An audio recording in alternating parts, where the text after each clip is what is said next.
What would you do if you had a friend who's too lazy to take a shower? A. Force them to bath. B. Lecture them about the importance of taking a shower. Or C. Invent a product to help them take a shower but without water.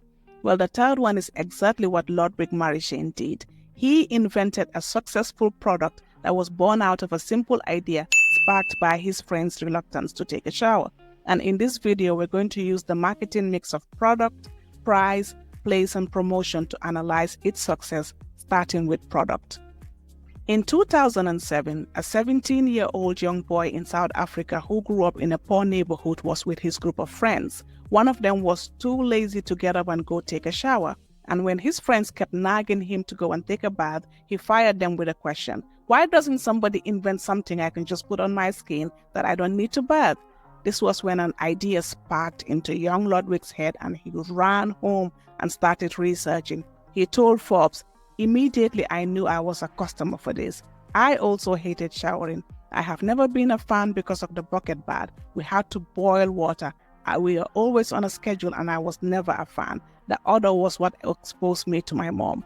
So with his friend's idea coupled with his own personal interest, he set off to invent the world's first waterless bath product. But little did he know that it was going to be the most challenging but the most rewarding journey ever. Because you see, even though his research showed him that there's a huge gap in the market for this product, as there were billions of people around the world without running water and a large percentage of those people were in Africa, he just did not realize how launching this was going to be so hard. Because first, he had to formulate the product, which he did. He formulated the product and called it DryBath. And he also filed for a provisional patent to protect the product in 2008. That actually made him the youngest patent filer at that time. But then he needed money to fund the first prototype, and he didn't have the money. So he spent the next 3 years entering into business plan competitions just to raise $1,700. And when he eventually raised the money, his prototype flopped. It flopped because one of the products he used flaked on the skin and it had no scent. So he had to call in for help. But in order for him to get that help, he had to give up 25% of his company. He called in a chemical engineer who will help him tweak and formulate the formula and everything, but he didn't have money to pay that person, so he had to give up equity of his company. But then they finally had the product. The product was done. A product that removes dead skin cells and body odor by just applying it to your body without any water. But how do you sell this product? How do you sell this product to a group of people who, one, were already okay with not taking a shower, and two, whenever they had to take a shower, it was free? Through understanding consumer behavior, Ludwick realized that people determine their cleanliness based on smell. People feel clean if they smell clean, so that became a key focus for DryBath. However, what people did not want to do at that time was pay the equivalent of $12.50 for a bottle of DryBath which gave you 15 washes. Moreover, he was targeting the poor communities, and the poor communities did not buy in bulk. They buy on demand. They need something, they go and buy that one thing. So DryBath had to rethink its pricing strategy, and they did that by one, turning the product into sachets that will be affordable by the poor. Two, increase their target market to include the middle class who may use DryBath for convenience. So they will use it for things like after the gym, going out to the club after work, and some other stuff. And three, he started looking into global reach. Funnily enough, for a product that was produced by an African for Africans, a significant portion of its sales came from that last strategy. DryBath is sold both offline and online.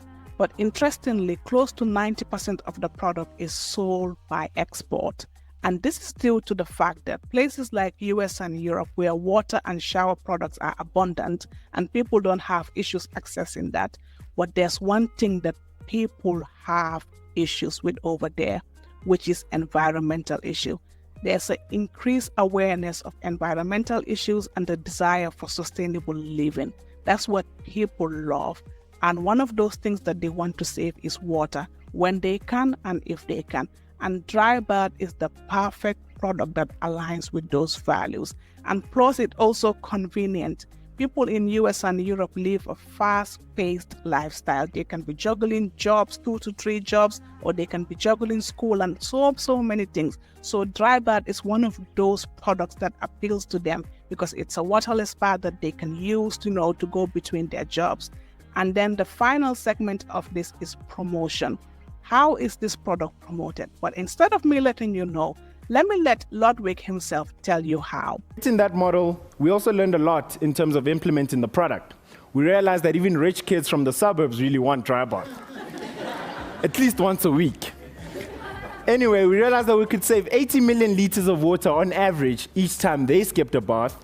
And also we would save 2 hours a day for kids who are in rural areas, 2 hours more for school, 2 hours more for homework, 2 hours more to just be a kid.